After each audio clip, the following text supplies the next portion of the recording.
All right, well, I think we can get started. Thank you, everybody, for joining. I'm Susan Green from Cyberbit. I'm responsible for state local education for North America, and we're here today to talk to you about the success of Palm Beach State College and what they've been doing in the world of cybersecurity to move the needle in student success. Joining me today, we have John Hadley. If you'd be kind enough to introduce yourself. Hello, everyone, and welcome to the Cyberbit Introduction Today partnership with Palm Beach State College. My name is John Hadley. I'm currently the District Dean for Business and Computer Science. Welcome. And Dr. Elliott. Hello, everyone. Thank you for joining us today. I am Professor Dwight Elliott. I am a professor of information technology, cybersecurity, and law here at Palm Beach State College. I'm also the faculty advisor to our award-winning Student Ethical Hackers Club. And I think you have a special guest today, Dr. Elliott. Is that true? Yes, we do. We have Abi Sani. He's our Cyberforce leading team member, our captain, who led us to #2 in the state in our cybersecurity competition. You will be hearing more from him later. Awesome. And then if you all have questions, please put them in the chat, and we will answer them as quickly as possible. I see that there is a hand raised from Bharat Raul. So if you could just put that in the chat, I will address it. So today what we're going to do is we're going to talk about reducing the learning curve, equipping cybersecurity students for day one success when they go off and they get a job. We're going to have the panel discussion. We're going to cover industry and educational challenges that exist in the market today. We'll cover the Palm Beach State College program, how they've really adopted the cyber range and how they're helping students to ensure that they are successful and not only employable, but promotable. And then what they've done is they have taken the Cyberbit range and they have built a program around it. And they've done things with dual enrollment programs, educating high school students in addition to the college students that they have. We'll cover the collaboration and the partnership that we have with these folks. And then we will also cover some of the different insights. And then we'll follow up with questions and answers. Next slide, please. So the state of cyber talent, it's constantly changing. The 2024 threat landscape really requires leaders to rethink talent. 48%, there's a 48% increase in cloud attacks between 2021 and 2022. And the reason for that is a lot of folks were moving to the cloud. So with that evolution, you need to have cybersecurity students that are able to work within a cloud environment. There's also a 73% increase in ransomware attacks between 2022 and 2023. Next slide. So what this really means is you have to, from an enterprise standpoint of view, you really need to start thinking about the skill sets that are required for students to get jobs and to be successful. So one of Gartner's top 9 cybersecurity trends for 2024 is that cybersecurity teams really need to continue to hire for legacy roles and skills, and leaders must reskill their teams by retraining existing talent and hiring new talent with new profiles. So this is, again, top 9 trends in cybersecurity per Gartner. So the challenge too is a lot of organizations just can't find talent. And they end up taking talent from other areas within a business, i.e. human resources, accounting, and getting them kind of upskilled and reskilled to move into cyber.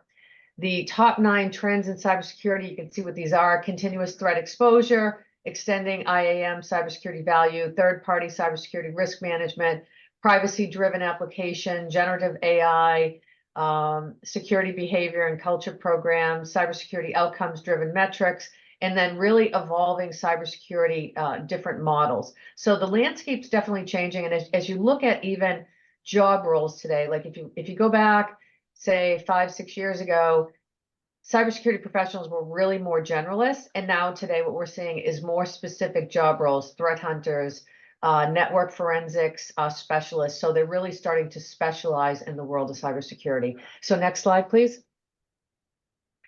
So in this environment, there are 448,000 open positions in the world of cybersecurity today in North America, and this is as per CyberSeek. The number that is interesting too beneath this is a lot of folks in cyber, they're leaving cyber and they're going into other job roles. And the reason for this is because cybersecurity can be very stressful. And in many cases, organizations aren't providing the right type of training for cybersecurity professionals to be successful. So this number is, updated. It is 448K, as I mentioned. And then with remote work becoming a standard, graduates can now work for New York-based organizations, commanding a higher salary, living in places like Maine, for example, where the cost of living is less, and they can really make a difference in these underpopulated environments across the US. So if you're coming into cyber, in many cases, starting salary can be 100K per year for an individual.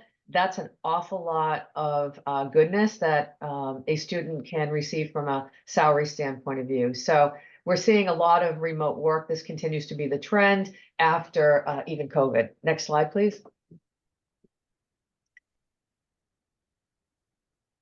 So 60% of organizations state that they are feeling a shortage in their staff.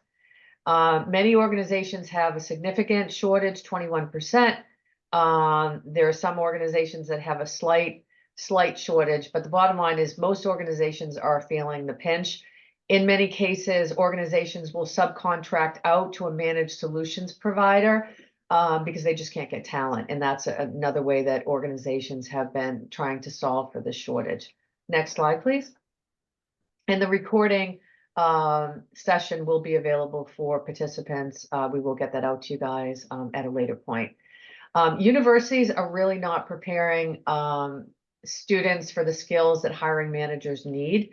The top 3 cybersecurity skills that hiring managers are looking for are cloud computing. And as I mentioned before, there's this evolution of lots of things moving from on-premise to the cloud, and it's really, really important that cybersecurity talent is proficient in the area of cloud computing. The next skill is communication skill. It's not even a tech skill, right? Having the ability to communicate and to work on a team because it's a team-based sport. And then last but not least, hiring managers are looking for risk assessments, analysis, and management. And this is as per ISC squared, the workforce study in 2023. So as a result, hiring managers prefer experience over degrees. So we often ask enterprises, how are they doing with students? Do they recruit them? Do they hire them? In some cases, organizations have said, hey, Susan, it's difficult for us to hire students because they don't have the experience. They come in and they break things. By the time, respectfully, they invest in students, after 6 months, the student can leave and get a job for $10,000 more a year and leave an organization. So it's a slippery slope that we're on. And 70% of enterprises believe that entry-level cybersecurity experience is more important than an entry-level degree. So 30% believe that entry-level education, i.e. a bachelor's degree in a related field, is less important than experience. So I think that's really important. Hiring managers are really looking for proof that talent can be successful in the world of cybersecurity because there's an awful lot at risk, right? The landscape's changing every single day, minute by minute. It used to be, a threat here, weekly, monthly. Now it seems as though it's really daily. Hiring managers want proof that students have the time invested going through real world attacks, that they've gone through ransomware, they've done web defacement, and they actually have the ability to work on commercial tools, not freeware, but the tools that you find protecting the brands across the US and across the world. And they also should have experience in cloud environments, AWS, Azure, Google Cloud, that's the way of the world. And then they should have tech and soft skills. So again, communication skills, working as a team, and communicating is really important in the world of cyber. Next slide. So now what I'd like to do is turn it over to Dean Hadley and Dr. Elliott and Abhi to talk about the success of the Palm Beach State College cybersecurity program. Thank you.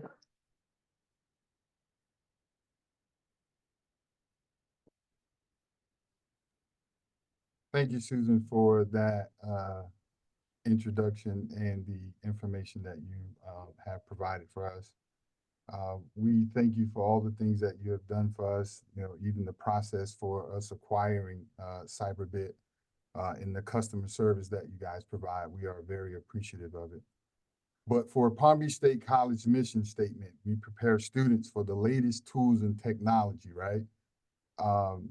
Based on our initiative or our mission, I sought out to look for the best software that there is for cybersecurity and our students to experience. On the bottom of the screen, you can see that we are a CAE designated program for our bachelor's degree. We're also obtaining a cybersecurity AS degree that will be starting in the fall. But our mission statement, we like to engage the community of students, whether it's in the classroom or in clubs. You'll hear about that soon. And also building strong partnerships where we're looking to create a community of cyber professionals and partner with these businesses that will be hiring our students. So that's pretty much our mission statement, and we hold to it. As a dean, I'm looking to not only be the best cybersecurity facility in Palm Beach County, but our mindset is to compete nationally. And without further ado, I want to introduce Dr. Dwight Elliott, who's our department chair of our network and security program. He's also the manager over our ethical hacking club, which is probably one of the most active clubs at our college. So I welcome you, Dr. Dwight Elliott. Okay, thank you, Dean Hadley. And once again, thanks everyone for joining us today. We have the privilege and opportunity of sharing with you how this strategic relationship between us and Cyberbit has been cemented in a timely way and in a timely manner. Because another layer of our mission on a deeper dive is the specific Ethical Hackers Club.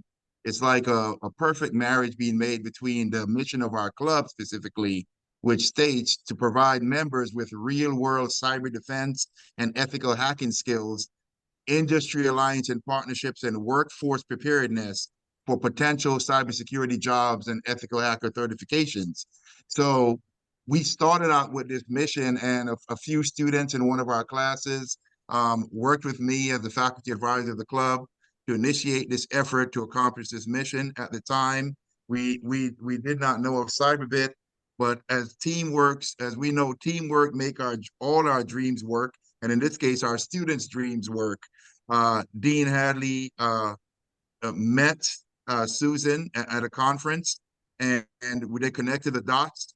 And of course, our vision and our connection and coordination amongst all of us, we realized that a lot of things that we're trying to accomplish as a club, from a real world hands-on standpoint, we needed to take our students, as well as within the classes at the college, to another level to ensure that they're not just getting the cybersecurity concepts, but the hands-on skill sets. So the students meet pretty much every single Friday or every other Friday at this point. We're virtually fully online, where they engage in practices and they engage in many training on various platforms. But as we know, Cyberbit is a leading industry standard in terms of hands-on skills. So for now, I'm going to introduce Abhi, one of our leading cyber scientists who led us to #2 in the state, and he will speak to you about how we're using Cyberbit and in order to move forward as a club each and every week. Abhi. Hey, thank you, Dr. Elliott, and appreciate you as well, Dean Hadley. So I am I'm a student here at Palm Beach State College. I'm graduating next week, so awesome. But I'm also a returning student. I used to be in college. I dropped out. I went into the IT industry. I served in the IT industry for about 10 to 15 years after college. And I'm currently the director of technology for an organization here in Orlando, Florida. but I still wanted to get that bachelor's degree. And so I returned to Palm Beach State. And what I really wanted to do when I was learning, because I have real world experience already in the IT space, and I wanted that real world experience in the cybersecurity space, but I didn't have access to those tools. Because if I'm working for an organization, I can't just spin up real world tools to gain access to those unless we're actually using them. So one of the greatest things that I was able to get access to here at Palm Beach State is the Cyberbit platform. It gives me that real world experience in using all these tools. So whether it's with CrowdStrike and F5 tools, one of the greatest logging tools that we have is Splunk.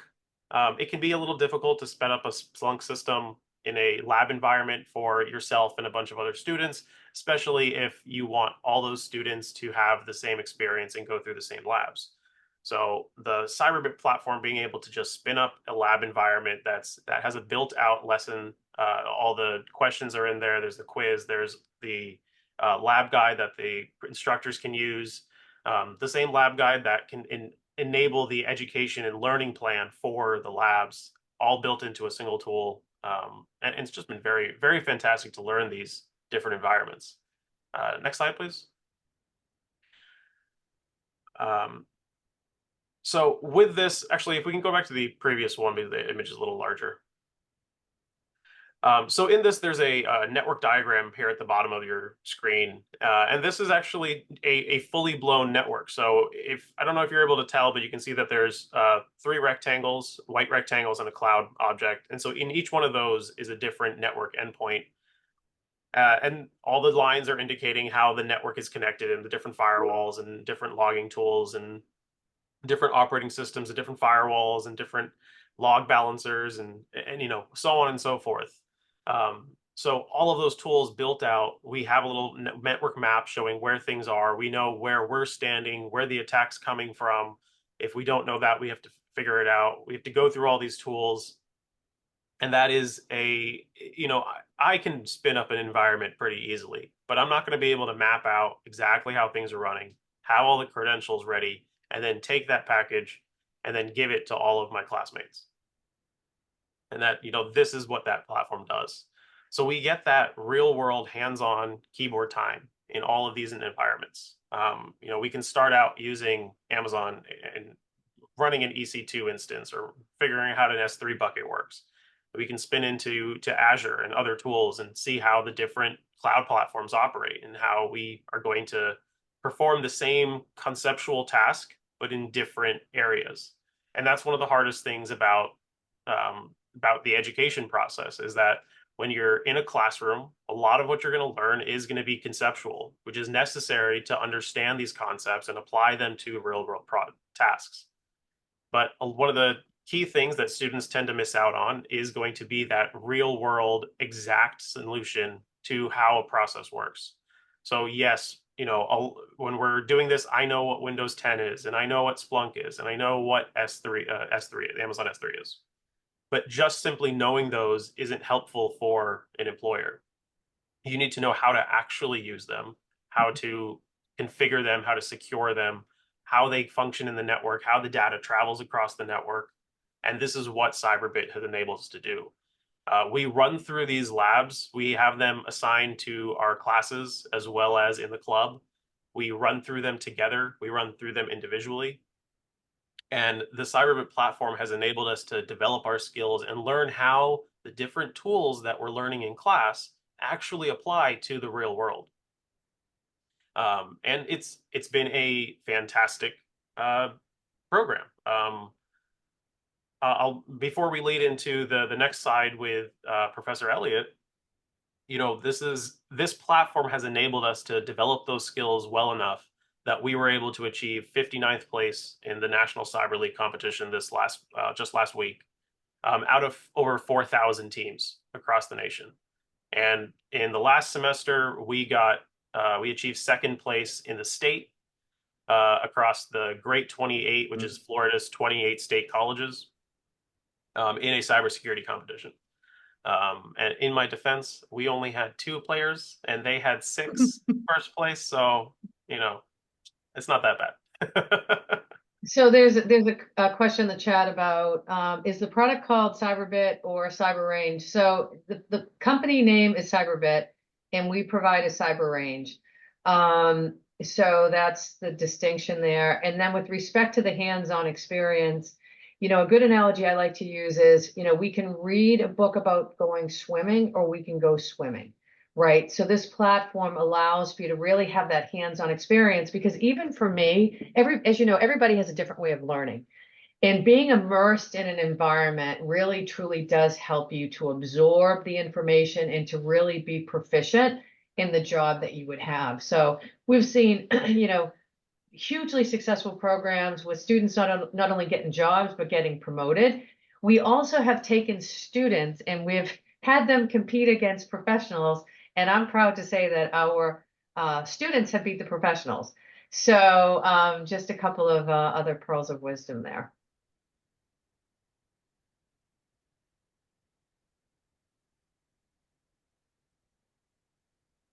Okay, in terms of thanks for that, Susan, and thanks for that, Abby.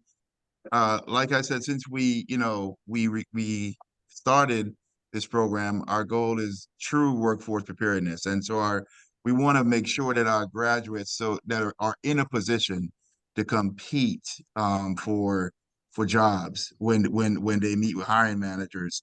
And not only, as you can tell by Abi's presentation, not only do they have the hands-on skills, they're able to communicate at a high level and explain what the platform does. Above and beyond that, in terms of their productivity, what Avi just explained to you is an example of by using a Cyberbit platform on a weekly basis, they're honing and sharpening their skills amongst each other.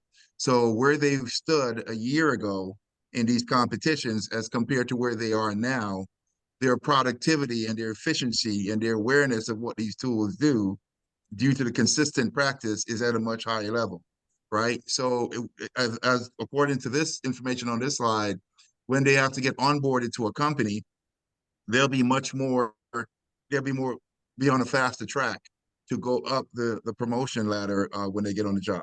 Next slide, please. Hold on, let me, there's Yes, one. Dean question I Adley, if you wanted can to go add to back that. Yeah, I like to add to that. Abby said something really great. I don't know if everybody missed it, is that first of all, we acquired Cyberbit mid-fall of last year. So the spring is really a full semester of having Cyberbit and working with the students. So there is a drastic change in terms of where we started out in the fall than where we are in the spring. And to the question somebody asked, did Palm Beach State compare several platforms before choosing Cyberbit? Yes. We use Cengage, we use Certify, we use Pearson, and these were all platforms that use labs, but they were all scripted. And it kind of gave you a step-by-step, how to students would do it, but it still wasn't, giving students that real world or that access to all those platforms that Avi just talked about. The other thing is for our program outcome is the graduates become top picks for hiring managers. We now have a partner in Tomorrow Sports who has developed this sports league with Tiger Woods.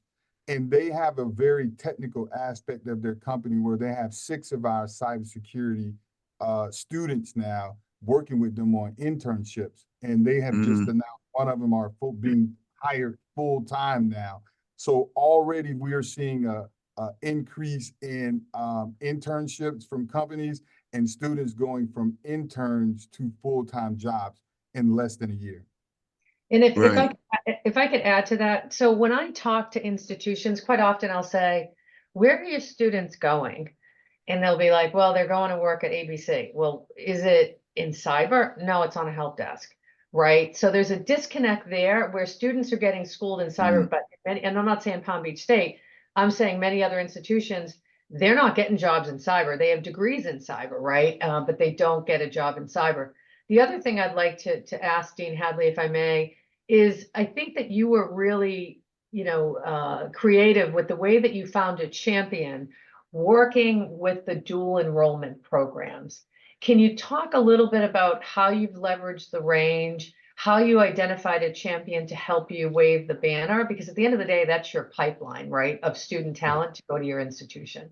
Yeah, so in Florida, and I'm not sure about other school districts, but prior to us acquiring Cyberbit, we had a $1 million grant, and the idea was to work with K through 12 to build our cybersecurity pathway.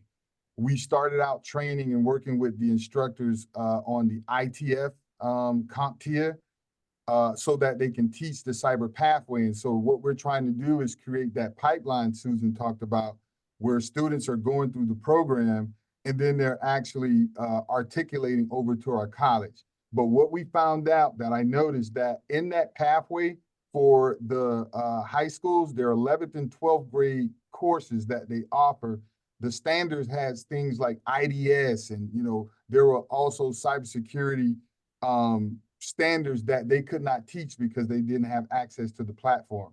So what we did with Cyberbit, we took those standards and had Jordan to build a course. We looked to do a training for those instructors, because a lot of times we think, oh, this is great for the students. But when we start talking about the term reskilling, the instructors have to be trained on this software because they're not used to it as well. So not only we're building a pathway for students to articulate into our program, we're building a relationship with the school district by being the center for training their faculty and staff.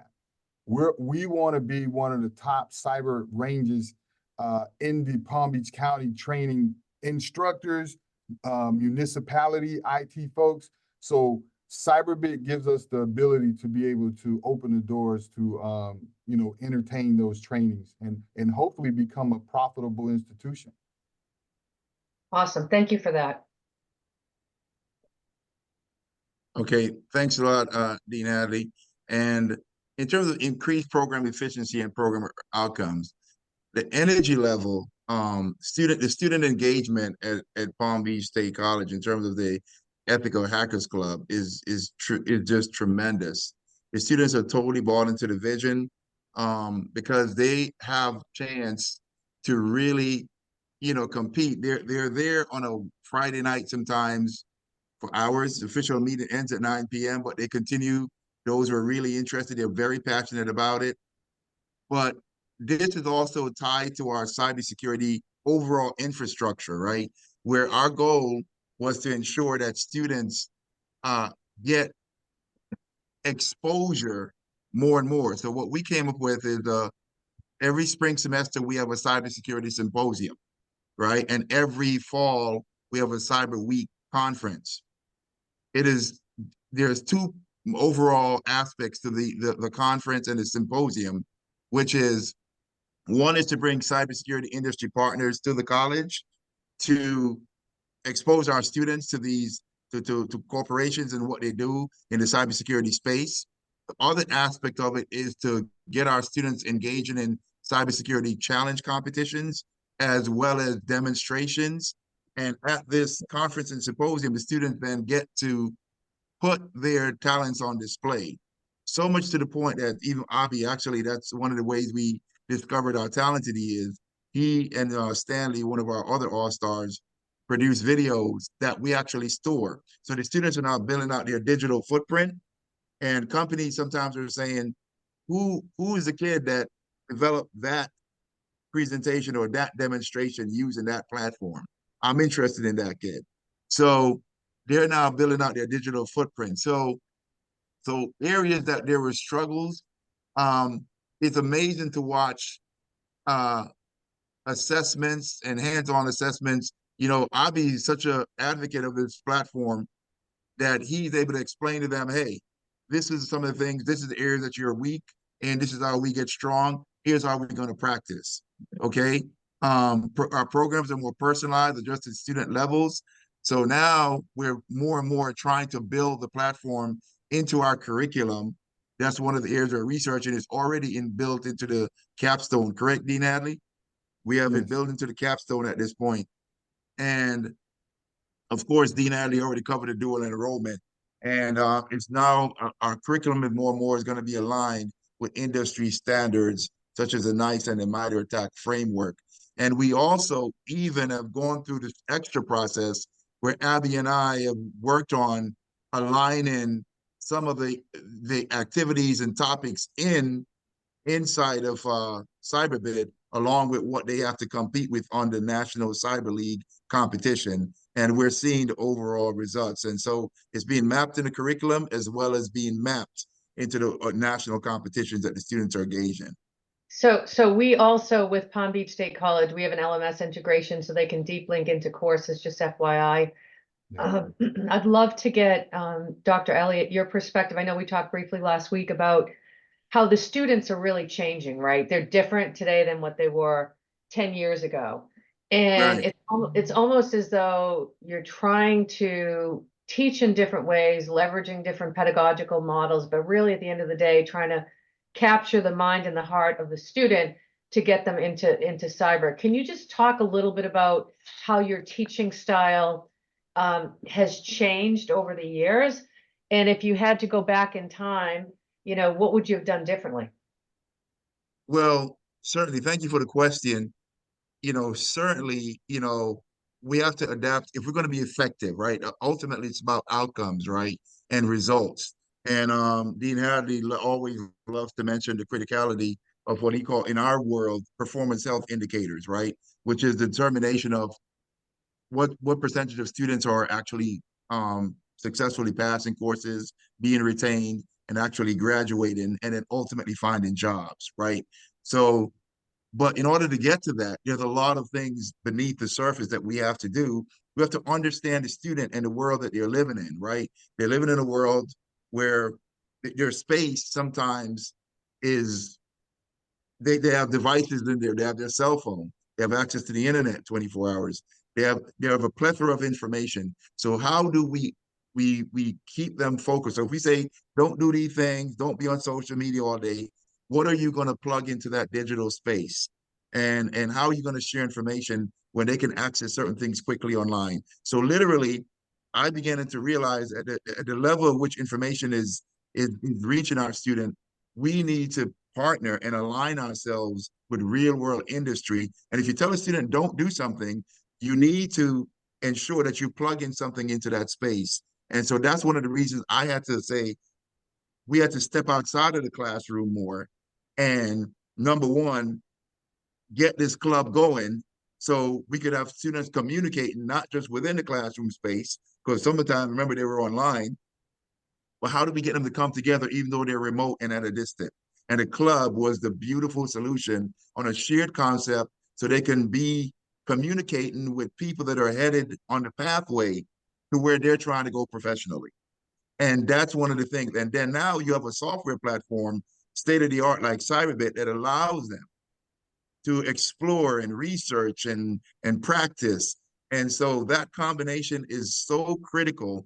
The coordination, the collaboration, the community and cooperation amongst each other is essential. And so the instructor has to teach beyond the physical classroom space because there's other entities that you have to partner with to ensure that you're expanding the classroom space outside of the physical room, as well as not getting them to be so isolated online, but bring them into a shared space where they can all learn. And instead of the instructor just lecturing, you get the students practicing and they're engaging in chats and they have their own channels of communication and they're all excited and they see other kids winning competition. We have a cyber brain bowl competition and the students are like, oh my gosh, I want to be on the Cyberforce team next semester.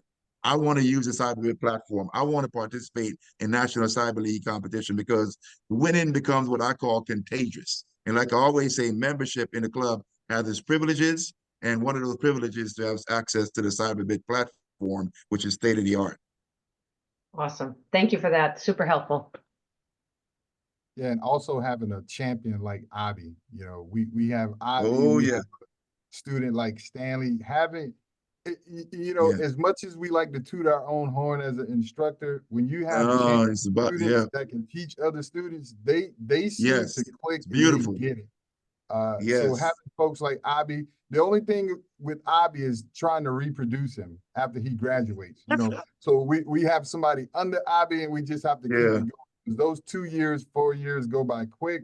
But Yes, having yes. champion folks like Dr. Elliott, who runs a club, who's on a call 9 o'clock at night on a Friday, having students like Abby, who's in the field, who doesn't mind teaching other students, that's kind of the secret Sharing sauce. this knowledge, man.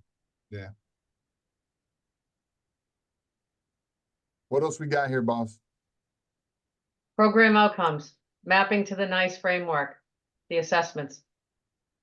So what Yes. this, yeah, so this Go ahead. tells, Go ahead, Susan. so I thought we basically were when done. you come into the range, you can actually look at a student's performance and determine how much content they've consumed and if they're ideally suited for a particular role like an incident responder or a defense analyst. And I'm not sure how you guys are using this at Palm Beach State. I would assume it's to be sure that the student's getting the right content that lines up with their career desire. Awesome. Yeah, so this is basically lining up the course and the outcomes that we have. And the thing about working with Cyberbit is that we have courses and we have outcomes, and you can pick and choose what labs, what outcomes, and based on the MITRE attack and the NIST frameworks, those are the skill sets that you can try to achieve. I think we like this feature here. And the other thing that we're doing, and I've seen Abby do it, where we are in these CTF competitions, and based on the activities or the questions that we're getting, we're looking at that and saying, okay, these are the objectives or the outcomes that we want, and building Right. a course through Cyberbit that those students could practice and go through to be better at those CTF activities. So being able to see this and customize a course based on their Words strengths to it. or weaknesses is essential. I will say, Exactly. I'll chime in and say as well, there have been multiple instances of a lab or training that we did in Cyberbit being exactly the instruction or education that we needed to know how to solve the CTF challenge. Yeah. And if without that training, without that Cyberbit lesson or lab that we just completed, coincidentally a week prior, the students would not have been able to understand what they needed to do in order to solve the CTF challenge. And it's not a matter of just simply, having the instructions laid out for you. It's getting that experience within the tool and seeing how it works, how you can mess up, being allowed to do things wrong and figure out what goes wrong when you mess up, and then take that lesson that you learned and apply it to an entirely different topic, which has a similar resolution path, but using the same tool that we learned in Cyberbit. Yeah. Awesome job, guys. Nice. So yeah, so this is in terms of our goal, like Dean Hadley said earlier, right, is to increase our faculty productivity. There's pre-designed labs and live fire exercises that aligns with our curriculum. We've stated that quite a few times. Our goal is to have faculty engage more live fire Fridays and have faculty boot camp training, both at the college level and then ultimately, of course, at the teacher level. Now, a lot of the grants, we continue to explore and research more grants. And the objectives of a lot of these cybersecurity grants is normally in alignment with these outcomes, these program learning outcomes. And so our goal is to continue to grow in this space, to train our faculty in the utilization of this platform, and to ensure our students, again, are more cyber workforce ready using this platform. And you guys heard it here. Live Fire Fridays is something that we coined here at Palm Beach State. This is going to be a real thing. We're already meeting with the ethical hacking on Fridays. This Live Fire Fridays is going to be a big deal. And what we've learned navigating through those large networks is not an easy task. So we're building it there, and we want to make Live Fire Fridays a thing that not only our students, but our instructors could be involved in and having fun. So you guys got it coined here at Palm Beach State, Live Fire Fridays. Love the creativity. Love it. Next slide, please. Oh, your question is answers. That's what's up. Questions and answers. So does anyone in the audience have a question that we have not answered? I see a few in the chat. Somebody said, how did Palm Beach get funding for the cyber range? The first go around, we were funded through Cyber Florida through a grant. And we of learning, because we are CAE, we also have a HSI designation. A lot of the grants that we're considering, we're adding a line item for Cyberbit. That's just one way.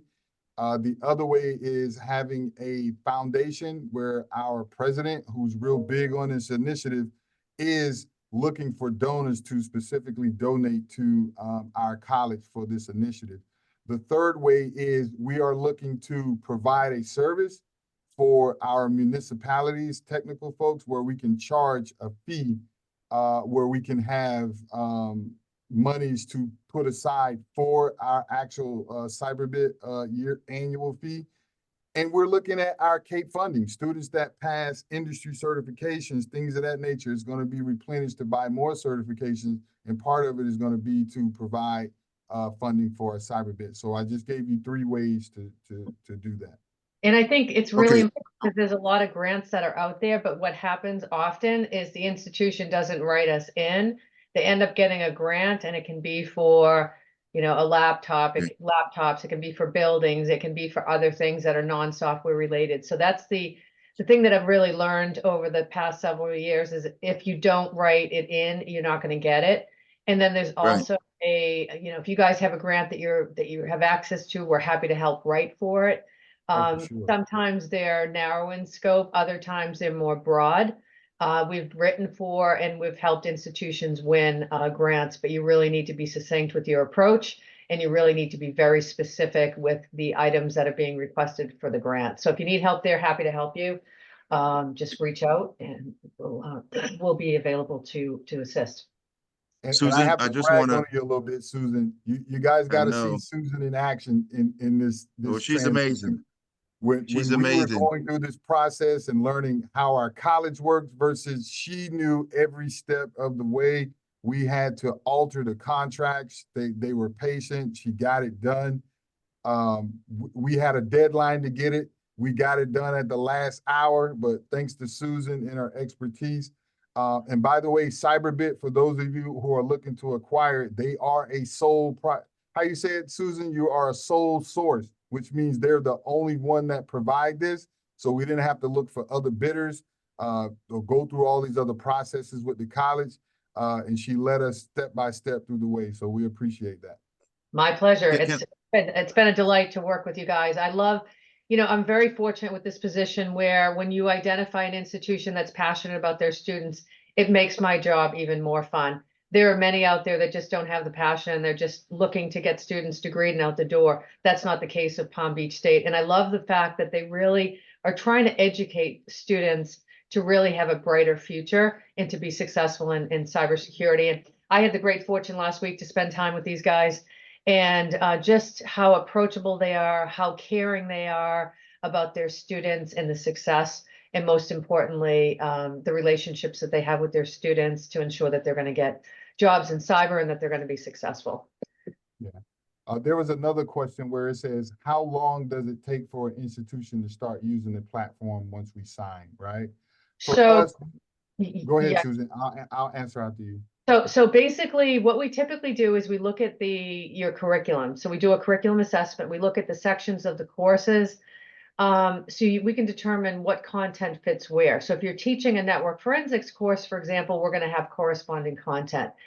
The idea at Cyberbit is we not only make students workforce ready, but we make programs better. As we innovate and evolve the platform, you're going to see new content coming down the road. And it's really important in cybersecurity that students are up to date, learning what's happening in the world of today. So what we do is we have a campaign of the week where we talk about, you know, new exploits. You know, students can come in to an interview and articulate what's happening with this new breach in Avante or Log4j or what have you. It really shows the hiring manager that they're up to date on what they're learning. It was interesting. I was at Gillette Stadium in November, and a student came up to me from another institution, and he apparently worked with Bob Kraft on the security side, but he heard me talk about cyber. And he came over and he's like, I want to show you something. I'm like, okay, what is it? And he's like, I want to show you my book. And I'm like, okay. He opens up the book, and it was dated 2008.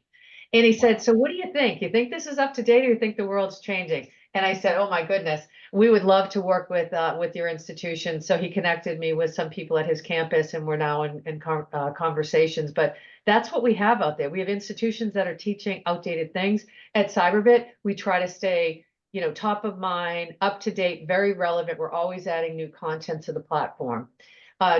Dean Hadley, if you'd like to answer, that would be great. Yeah, so we were able to get the actual licenses with mid-fall, right? So we were a little late on fall. In our process, when you start incorporating course material into a course, we have clusters. So there's a process for that. So what happened, Susan and Cyberbit was actually, they gave us access or licenses for our instructors. We also had it for our IT folks to help us make the decision. So we had access to the platform. We were using it and communicating, saying, wow, this is the best, thing we've ever seen.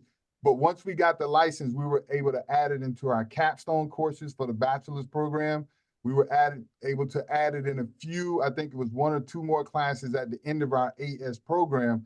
But during that time, we found it best to have it in our ethical hacking club, where we had about 15 to 20 students access it and be able to train and have it specifically made for our CTF training. So we've seen the most production through our club, but now we're going into the spring, going into our summer and fall, we're going to be able to incorporate it in more classes as a curriculum, which will be integrated with Canvas, which was the feature we wanted. So that's how we were able to use it in multiple platforms, not just in the classroom. Thank you. Awesome. I think I can chime in on some of that as well. Go ahead. And what you said about how a lot of these textbooks are going to be older. They might be whatever the issue is. A lot of times in education, it's very hard to approve a textbook for the class ahead of time. So you have to do this way before the class is ready, right? If the semester is going to start tomorrow, you can't be like, oh, a new textbook is out, we're going to use that. It has to go through the process of getting approved. What's nice about exercises and labs that are constantly in motion, constantly changing, constantly being updated, is that you get the latest and greatest lab whenever you need it. It's there and it's available. And so, I've taken classes in my experience where the textbook is teaching us Microsoft Server 2008, and it's currently 2020. All right, it's useless from a technical IT perspective. Sure, I might need to know something that is 12 years old, but I don't need hands-on experience in how a particular old operating system works. But that's what we had to do because it was part of whatever course plan or textbook that was being used for the course. But with Cyberbit, it's like, okay, Server 2022 just came out, or 2019 came out. Let's work on that. Let's see what the solutions are and how things work in there. And if we need to, we still have Server 2016. We still have the others that we can reference, but we have the option to see how whatever we're learning works in different platforms. So very, very helpful. And then with respect to labs, so we have different types of content. So you have spotlights, which is really meant to keep the student up to date on what's happening in the world of cyber. And then there's different labs. So what's encryption, what's Modbus, Linux. So there's all lower level labs. It can be content, it can be combinations of videos, all the way through the live fires. The reality is the students absolutely have to get to the live fires using the fully licensed tools, because when they interview, they can say to a hiring manager, I've gone through ransomware using Splunk. I have used an EDR, Carbon Black. I have gone through a golden ticket using QRadar. These are the things that really matter to hiring managers. When you come into the range, you can sort by topics. So things like application security, cloud security, host-based investigations, network vulnerability, et cetera, et cetera. You can come in, you can sort by duration of time. So if I'm a student and I only have 30 minutes and I want to get some more hands-on, I can come into the platform and consume content based on duration of time. You can also come in and you can sort by difficulty level. You can sort by tool set. You can sort by job role, excuse me. And then there's quizzing, there's assessments, there's scoring in the platform as well. And we continue to evolve. the platform. Any other Susan? questions? Yep. I got one last thing I would like to add, which is to connect the dots between, because I know everyone listening might not know what all the acronyms mean. So, and how it connect the dots to the grants that you mentioned with Dean Hadley. So everyone here, Dean Hadley, he's mentioned CAE a few times, right? And which stands for Center for Academic Excellence in Cybersecurity. That is a huge designation that is very difficult to get. It takes a number of years and a long process. And shout out to Dr. Owusu, who helped to spearhead that effort.